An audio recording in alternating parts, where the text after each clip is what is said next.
Here's what one commenter wrote. LABLMVM4QZ says, "You're ignoring all other ethnic groups in this comparison. Other non-Hispanic minorities are out earning whites and have more household wealth." I'm not sure what their point was, but let's try and go over it. They're seemingly saying that because other ethnic groups are in some cases out earning whites, there's no white privilege? I don't know if this person has seen my other videos, but I implore him or her to watch. My definition of wealth is the ownership of assets. It seems they've changed it to how much money a person makes. Are they saying that other ethnic groups have more wealth than white people in this country? That wouldn't seem like a likely take. They are conflating earnings and ownership. It seems as though they are asking a question without asking the question. In other words, if other ethnic groups can have more wealth, their words, than whites, how come blacks can't? Anyway, I guess it's time to go over the other side of white privilege, which is black suppression.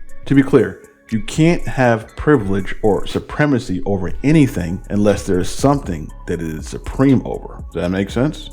Good. Now let's look at these other ethnic groups the commenter referred to. Of these other ethnic groups that are out earning whites, did the slave codes include them? What about the black codes? Did redlining affect them just as unequally as it affected that wealth in the black community? What about housing discrimination, where most of the wealth is obtained for a community? What this person is doing, and a lot of people do, is ignore the system that all that was just mentioned is attached to, which was the point of the Candace Owens video, ironically. It seems as though they didn't get it. She essentially said the same thing the commenter said, because blank, blank, blank, white privilege doesn't exist. If you've seen my other videos detailing how whiteness was designated as a hierarchical structure where blacks are always on the bottom and whites were always on the top. The fact that some other ethnic groups may out-earn whites in some cases is largely irrelevant because we're talking about wealth. And in wealth, it doesn't matter how much you earn, it's how much you own. And the system of white supremacy, a set of laws, standards, and practices were designed to keep the wealth out of the hands of black people in this country. Doing so keeps a structure of privilege and supremacy because in that system, there will always be a racial group to be supreme over.